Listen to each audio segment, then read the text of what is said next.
Alas 5 ng madaling araw nang mabulabog ng pagsabog ang mga tagbarangay Sahod Ulan sa Tanza, Cavite. Galing pala ito sa isang hinihinalang Shabu Laboratory.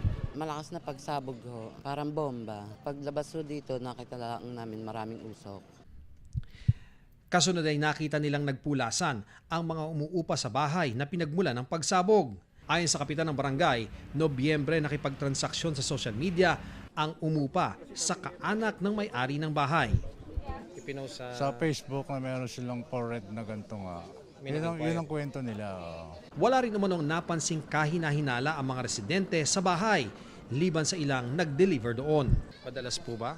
Hindi naman siguro kadalasan. Ano daw po yung mga dinideliver dyan? Siyempre, hindi rin natin alam yon.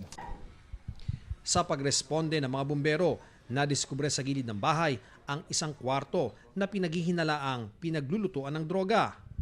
Ang sumabog, isang timba kung saan umano kinikrystallize ang kemikal para maging ganap na droga. Kaya naman bukod sa PNP Soco, pumasok na rin ang PIDEA sa investigasyon. Isang nagsisimulang kitchen type na Shabu Lab ang tumambad sa kanila.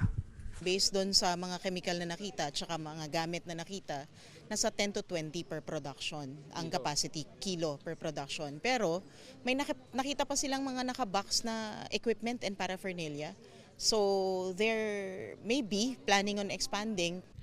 Na-recover sa lugar ang kemikal sa paggawa ng droga, drug paraphernalia, sachet ng hinihinalang finished product ng shabu at gas mask.